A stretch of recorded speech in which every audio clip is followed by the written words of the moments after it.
just need a little more. Welcome back to another video and another book haul with all these books. I think this is the biggest book haul I've had on this channel, and I'm so excited. Okay, there's a lot of books on here, so I'm gonna have to go fast, but I do want to talk about something before we started, and that's the BookTok's two sides. There's BookTok consumerism side that wants to buy more books, and there's the anti-consumerism side that's you know what, why does everything have to be materialistic? Why can't you just enjoy a book and then not buy it? And honestly, I used to be very on the side that's I want every single book I own lining my shelves, and I don't think any side is specifically wrong, because there's nothing wrong with wanting to have the books you like with you and to buy books, because if that brings you joy, then that's fine. That doesn't make you a materialistic person necessarily, unless you're valuing those books above certain things. And I feel the definition of materialism has kind of diluted or changed, and it's been altered to fit these ideas or whatever. And so yeah, what I was saying is I'm not really on either side. I love buying books. As you can tell, my shelves are falling apart, but I also don't yeah, it makes me happy to buy books, but I also understand the people that don't want to buy books. That's completely their opinion, and I feel there's no need to be completely hateful towards one side, because in the end you're all just people who like reading, and it doesn't matter if you like reading the physical book and buying the physical book or reading it online. It doesn't make you any less or any more for not wanting to waste money and buy books, or value those books, or derive happiness from owning the books. I feel it's just a very elitist point of view to take. So yeah. And I also want to point out that I don't buy a lot of books. I know it seems like I buy a lot of books, but the book hauls that I do are accumulative book hauls. So those books have accumulated from months and months, and I finally put them together to make a book haul. It's not I buy them all at once. These ones though, I did buy all in a 2-month period, because it's kind of new release month. It's that season. So these are all new releases that I wanted this year, and a couple other books too. And I'm so excited. I think this is my favorite book haul I've had this year. I'll say this year, because I've had other exciting book hauls, but yeah. Oh, I also wanted to say that I have a lot of books that I want to give away for donation, and that's because I used to before my library was as vast as it is now. I had very, very few books. I had 2 book series, and that was it. And so I really wanted to and then that's when I was first getting into BookTok, and so I wanted more books, and I wanted a collection all these other booktubers had. So I would buy books every single birthday, every single Christmas, but I'd buy them obsessively, to the point where I'd buy 20 to 15 books, 15 to 20 books each time. And I think the first the biggest one I've ever done is 40 books. It's actually horrible. That's don't do that. Genuinely don't do that. I was 13, and I wanted something really big for my birthday, and that's what I chose. But yeah, so don't do that, and 15 books is a lot too to buy at once, especially because the books that I was buying weren't necessarily books that I have read and loved. They're books that were recommended to me that I felt I would love. And what I've noticed is at least 1/3 of those books I've ended up not enjoying, and have ended up donating about a year later. So it genuinely is a waste of money. So I really now, if it's a series, I at least like to read the first book before I buy the rest of the series, to know that I will like it. And I only like keeping the books that I really, really enjoyed, that I know I'm gonna read over and over again, and that I can't stop thinking about. And those are the books I like to own. And I'm slowly trying to filter it out now, and instead of impulsively buying every book I've ever laid eyes on. The first book I have is A Curse for True Love by Stephanie Garber. And let me tell you the journey I went through to read this series, to pick up this series. Okay, so I read Caraval. I think I told this story before, but listen again, because I'm so entertaining. But I read Caraval years ago, and I thought it was okay. I didn't love it, so I didn't make an active effort to pick up the next book. And then everyone, like, on TikTok and BookTok and everywhere was like, and Instagram especially, was like raving about like Stephanie Garber's like sequel series to Once Upon a Broken Heart. Sequel series to Caraval called Once Upon a Broken Heart that like centers around kind of the villain in that series. And I was like, why does everyone make such a big deal out of this? Like, I wasn't really interested in reading it because I just didn't enjoy the author's writing style. But then, like, it just kept coming up on my page, and so, like, obviously I was persuaded. And so I was like, okay, I want to read this. So then I thought I had to read the Caraval series first. So I didn't reread Caraval, but I read Legendary and I read Finale. And let me tell you, I was like kind of in a slump at that point, and those are the two most dreadfully boring books I've had to read in a slump ever. And they put me in a bigger slump, and I was so mentally drained from like binging those books that I never ended up picking up this series until like weeks or like a month later. And like the whole point was so I could read the series, but I didn't actually get to the series until later. And then I read the series and realized I didn't even have to read Caraval. But you know what? It was an experience. It's okay. I powered through. But anyway, yeah, I'm really, really excited to finish this series. I didn't expect to love it as much as I did. You know, like it was very fun. The first book was very fun, so I picked up the second book, and it just got better and better. And like even after I finished it, I was like, oh my god, that was surprisingly good. And then I just like didn't, dwell on it. But then I kept thinking about it for like weeks after, and then I bought like the first two books, and now I'm invested. Like I kept thinking about that book constantly, and you can see like on my channel, you can see like all those little videos, like annotating the book, and then the videos about like, Jax and Ava and like, all that stuff. Like I was just like, I couldn't stop thinking about them, and it was also like fueled on because it kept showing up on my feed. So I'm so excited. I actually bought this today. Like I literally picked it up like an hour ago, and I was like, you know what, now I can fill my haul. The next two books are actually not technically re-releases. The first book, Happy Place by Emily Henry, did come out this year, but I wouldn't really consider it a new release because the other ones are like more, I don't know, new. But yeah, okay, so I did not like this book when I first read it.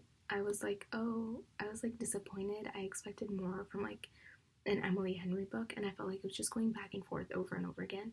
And for some reason, like I was thinking about it, and I was like, I kind of want to like reread it, and I reread it, and why is it good? It's definitely not like my favorite Emily Henry book. That's Beach Read and Book Lovers. Those are my favorite. But this is like definitely like, it's not horrible. Like I did not like it at all. I think I rated it 3 stars when I first read it. Like it was enjoyable, but like I didn't feel anything. I didn't get like, all giggly and weird the way I do when I usually read an Emily Henry book. But this one was like, it was giving me more like Taylor Jenkins Reid, and I really appreciate that because she like combined like her elements of like the rom-com-y feels to like Taylor Jenkins Reid like lit fic kind of vibes, and like I slept on it, and I shouldn't have, and that's why I bought it because I ended up really liking it. This is actually like secondhand because hardcovers are expensive. So yeah, this is secondhand, but like the quotes in this are so like beautiful and adorable, and like Wynne Connor. The next book is also a rom-com, and it's also a book that's not a new release, and that is Yours Truly by Ivy Jimenez. The way this book like took me completely by surprise. I picked it up like completely on a whim. It wasn't even on my TBR, and I picked it up because Sunny Kim recommended it, and she really, really liked it. And she, in the same video, she also said that Charlie Lastra from Book Lovers isn't a good boyfriend. And I wanted to cry, but I also trust her with my life. So I picked up this book, and it did not did not disappoint. It, like, exceeded all my expectations. It was so adorable. Like, I was screaming, kicking my feet, like all the feelings that I expected, like Happy Place to give me the first time I read it, this book gave me the first time I read it. And then I read it again, all in like a 2-month period, because it's so adorable, the relationship and like Jacob and the way he deals with like his anxiety and the way that why did I low-key forget her name? What's her name? Brianna. The way like she like understands him and like that relation. Jacob is the standard. Okay, nobody is ever gonna find a man like Jacob, and we just all have to like collectively accept that and move on. You know, go for the second best thing. I know I say this for like every single book I'm picking up in this video, but I'm like equally excited for all of them. So I'm excited. This is Swordcatcher by Cassandra Clare. It's so beautiful. I genuinely did not expect it to be that thick. I thought it would be like, I don't know, it's a Cassandra Clare book. I don't know what I was thinking, but yeah, I did not expect it to be that thick. But it is her adult debut, and it's her first book outside of the Shadowhunter world, and I don't know why that didn't occur to me earlier. I just assumed that she's done that before, or like I never gave much thought to it, and then everyone was like making a huge deal out of it. Like, this is the first book in like 16 years that Cassandra Clare has written a book outside of the Shadowhunters world, and I'm like, you're right. Why did I not know that? But yeah, I'm really excited because I've always felt like Cassandra Clare's writing is like, it's very YA, but I feel like she's like towing the line between YA and adult with like her like jokes and her character relationships. I feel like she's like always been like kind of towing the line. So I don't know, I feel like her writing is just going to be more, I don't know how to explain it, but just more comfortable in the adult setting, and I'm really, really excited to read it. I don't know exactly what it's about, but I think it's about this character named Cal, and he is like kind of, he's been trained his whole life to kind of like impersonate the prince, like during like assassination attempts, like whenever they go somewhere dangerous, like whatever. He's like the body double. Yeah, that's exactly. He's like the body double of the prince. And that's like kind of all I know. And then there's a girl who's a healer, and she's trying to heal her best friend, and I'm not really sure how their stories connect. The next book I have is Divine Rivals by Rebecca Ross, which was like blowing up for a while, and I feel like it's died down now, but I feel like it's gonna blow up again once the second book comes out. But I picked it up because it was going crazy, and I felt like it was something I would have liked. And it's essentially about these two characters named Iris and Roman, who are like workplace rivals in like a journalistic setting. And Iris's brother went to war, and she hasn't like heard from him like in a long, long time. And her mom dies, and all these things are happening. And so she decides to like finally like take action, and she goes to the war. But like what you need to know is Iris has this typewriter. Okay, my language leaves the chat when I'm like talking to you guys. I don't know, but yeah, so she has a typewriter, and she writes letters to her brother like every night, and like, you know, just like, not that he would answer, but like she just writes it to him. And one day she gets a reply back, and it's our friend Roman, except she doesn't know it's Roman, but he knows it's Iris. And so they start exchanging letters. He falls in love, and she like starts to get feelings, but then she's like, I need to take charge of my life, and she leaves, and she goes to the war front to like, you know, be a journalist at the war. I don't know what you call those people, but yeah, she like goes to the war front, and he ends up following her there because he like is literally in love with her. And it's kind of their story, and I feel like there's a bigger plot behind the surface, but like we don't really get into it until the very end of the book, and even then it's not very clear.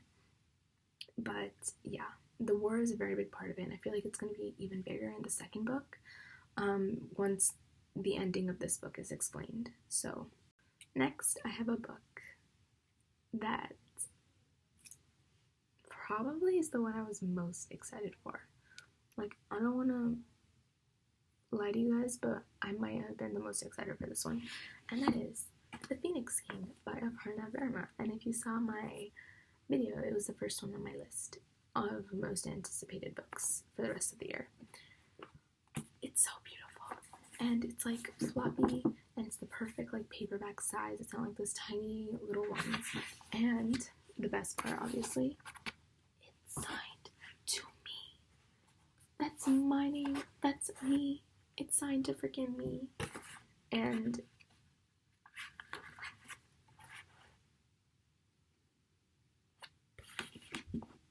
don't lie to me and tell me that it's not the most beautiful thing you've ever seen in your life.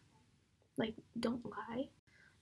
This book is an Indian-inspired fantasy about this princess, or this firebending queen princess named Elena, who didn't inherit the power that her entire family has, and so she's dealing with problems with that. And then her story connects with this assassin named Yasin, who, as you saw, is a very beautiful man, even if he is blonde. And their stories like connect, and it's enemies to lovers. And I was promised like those Bollywood scenes.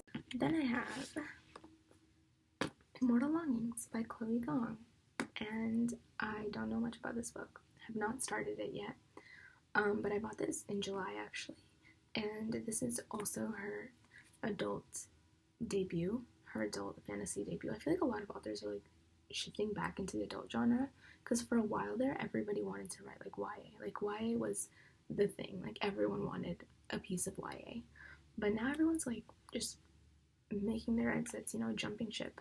But you know what? I'm here for it. This is a retelling of Antony and Cleopatra, I believe.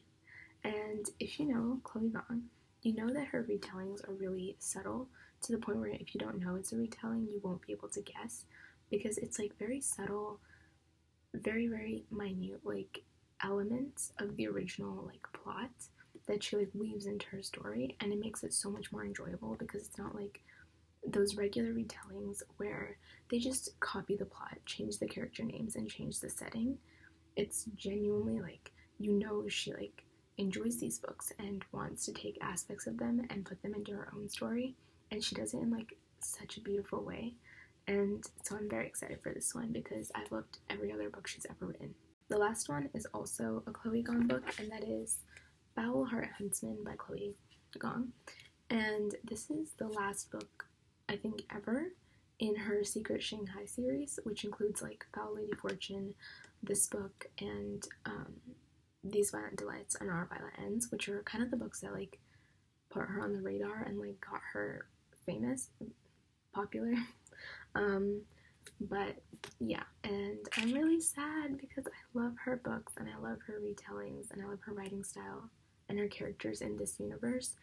And I'm really excited for like the new books and new series she's gonna write, but I'm really gonna miss this one, because These Violent Delights was the best enemies to lovers, hands down, that I've ever read in my entire life. And I've said this like multiple times, and I will say it until the day I die, until a better one comes along. And right now I have no hope that another one will come along, because I have read enemies to lovers after enemies to lovers after enemies to lovers for an entire year, and did not find a single one that matched to that book. So hopes, there's no hopes.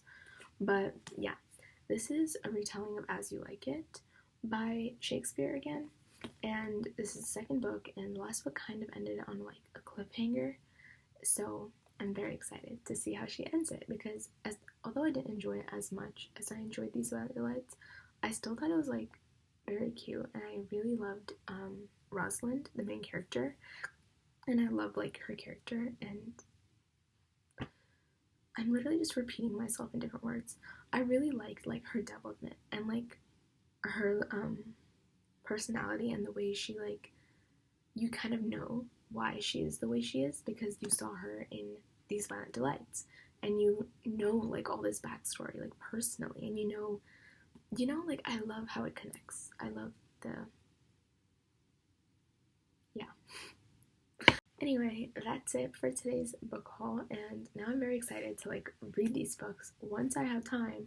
But anyway, bye and thanks for watching, and follow me on all my social media because I'm actually a really fascinating person, and personally, I think you guys would benefit from following me. So, as an investment in yourself, follow me on Instagram. Pretty hurts, just need a little more.